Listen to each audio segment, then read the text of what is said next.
I have to confess that I haven't had enough time to fully prepare for this. But there are a number of comments I'd like to make because I've been listening to the debate for the last hour. And I don't think there is anybody who argues against biodiversity, nature restoration, as a kind of broad feel-good factor. But I wonder how much some of the people who are talking have of the complexity of land, of agriculture, of history. Nature restoration to what? To what it was like 100 years ago? 500 years ago? 1,000 years ago? Because we have been interfering with the landscape in this country, as was seen in the Cage of Fields, for thousands of years. I remember years ago I was in the department and I was a minister, and I had a great brainwave, I thought, about restoring fairly famous castles. And I mentioned this to one of the department officials, and he looked at me in the eye and he said, Minister, to what period do you want to restore it? And I said, what do you mean? I said, I want to restore it to its heyday. But he said it was a heyday of 300 years. And they kept building and adding and changing. No, he said, will you tell me what period are you talking about? And it was a very valid question. So when we talk about nature restoration, it is highly complex. And it takes a huge amount of knowledge. And in many cases, the most knowledgeable about the capacity of their land are traditional farmers who have been farming land for generations in the one area. One of the interesting projects that's going on at the moment is trying to entice the corncrake to come back. I don't know much about the corncrake, but I'm learning fast. And I'm going to mention a case of one particular island off the coast that was highly inhabited, in Turbot. The nearby Inishturk would be a similar situation, but I've been in Turbot more often than Inishturk. And I know one of the people who grew up there, who now has a holiday home there. And she explained to me that there were 100 breeding pairs when she was a child, but the island was full of houses. And the reason was because they had a mowing pattern that suited the corncrake. And if you don't have that mowing pattern, the corncrake won't survive.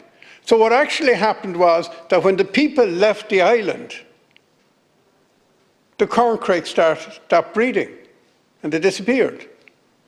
And now in Inishbofin and Turbot and all these islands, they have programs that have human intervention to actually achieve their objectives. I hear a lot of people talk about wilding. Let's rewild the hills, let's rewild this, let's rewild that. Well, there are parts of Connemara, if you wild them, you'll get rhododendron. But the same people who want you to rewild are telling you, no, hang on a second, we don't want rhododendron. In other places, you would get firs, bracken, and heather growing to a very woody state, which would give you the most fantastic tinderbox if you wanted it, accidentally or otherwise, if a hill were to go on fire. So what I'm trying to put across here, this is a highly complex. I think a lot of people would say that there was a lot more songbirds there 50 and 100 years ago, and I'd agree with that, although thankfully where I live, every day you get up now and this time of the year, you hear the birds singing. But one of the reasons for that was small amounts of people tilling an acre or 2 acres, putting potatoes and oats and so on, and that's gone. And now we have monoculture because we pay people for monoculture. And a lot of these acre schemes and so on pay for monoculture. I could never understand how under the REP scheme there wasn't a well-funded scheme that said that if you tilled a half an acre or an acre of land for vegetables and for whatever, because it's actually very good for nature. So I think we need to be careful about the term we use and the meaning for it. Because as far as I can see, as somebody who went from the city and had to learn fairly fast on my feet in a rural area, this is highly complex. Now, the people who actually know most about how it was and what was the ecological balance are not, if I might say so, people who've done academic courses. A lot of that knowledge is more deeply ingrained in the rural community. I do agree with Deputy Murphy, and I'd be very conscious of this, that yes, the headage payments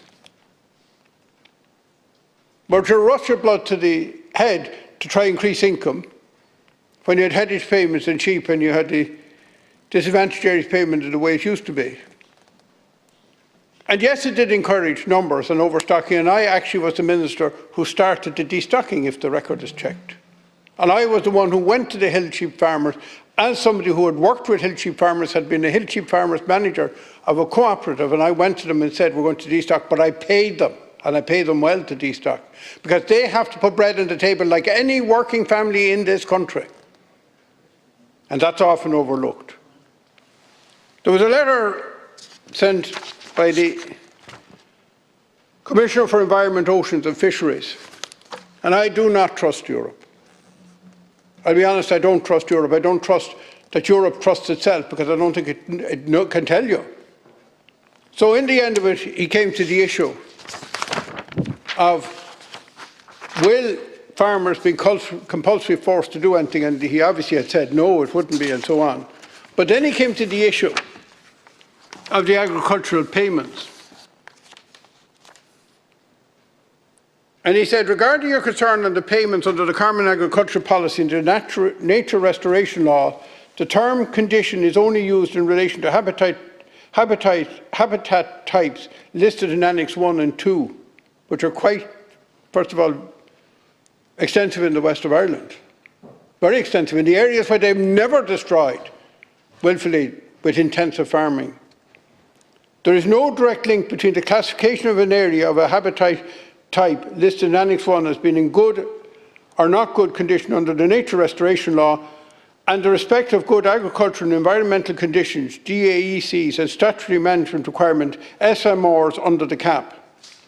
It is quite possible that all obligations under each GAEC standard and the SMRs are respected in a given area, and at the same time, such an area hosts an Annex 1 habitat that is not in good condition. But then we come to the crucial sentence. CAP payments depend on definition and conditions as set out in Regulation EU number 2115/2021. And in the CAP strategic plans, NRLs neither interfere with these conditions nor amend the CAP applicable regulations. But what could amend the CAP applicable regulations, and this is why I don't trust them, is the present CAP finished in 27. And is anybody telling me that there won't be a call for an alignment with nature restoration in relation to payments post-2027, and that the people who are so elegant in their version of what nature restoration here won't be back saying, if you don't comply to a new GAEC, you ain't going to get paid. So a lot of these things lead to income uncertainty. Now, I think every deputy in the House would accept that if we had huge income uncertainty built in on a 7-year cycle to any other job, structurally built in by the state and by Europe, there'd be outrage. And then people wonder why farmers give out. Now, I know very few farmers, and I wouldn't have much dealing in recent times with the very intensive farmers down in the southeast and the south. And I wouldn't have the knowledge. I more have knowledge of extensive farmers. And the reality is, there are lots of pressures in their lives. And like everybody else, one of the biggest pressures in their lives is to have an adequate income to live in the area you live. I hear a lot of talk about adequate income. But sometimes the schemes introduced to solve one problem create another, and they create another distortion. And another phenomenon that has come in, hugely in compensating farmers, are schemes that are highly complex for the most innocent of farmers, the lowest stocked of farmers, who are very lowly stocked and don't have an awful lot of stock, and therefore it's not worth their while setting up huge computer records and so on. And therefore they're the ones that are suffering the income loss. So, as I said, I fully accept nature restoration. I see a lot more wilding or farmland not being farmed than I did. And one of the interesting phenomena, if anybody comes to our area, is that it's very hard to see the lake anymore, because the bushes have grown up all along the road. Now, whether all of that is 100% a good thing, I think we need to have a debate. So you see a lot of places where there had been traditionally, long before mechanical devices became common on farms in the area, the little drains were cleared, the hedges were cut. They made very, very good hedges. They were very thick because they didn't use a machine. They cut them and folded them into themselves and so on. And I think a lot of people would hanker back for those days. But instead of hankering back and say, well, let's recreate them, they're actually creating something that's totally different, that's going to have a totally different effect. And in certain ways, they're not dealing with the biodiversity challenges that mixed farming had created a much more diverse ecology. And now that we have virtually eliminated in huge swathes of the west of Ireland any mixed farming, in other words, any type of people doing any sowing or tilling or growing of vegetables or potatoes or anything. And therefore, I think this debate needs to be less emotive. I think it needs to be less, giving out about, you're not doing it the way we're telling you, even though we've never farmed in our lives. And a lot of that is going on, that people who've never farmed in their lives, who've never worked farms, are telling people who know the land, understand the land, how to solve the problem rather than consulting with them. And if I had one plea out of today, I would say, protect people's income.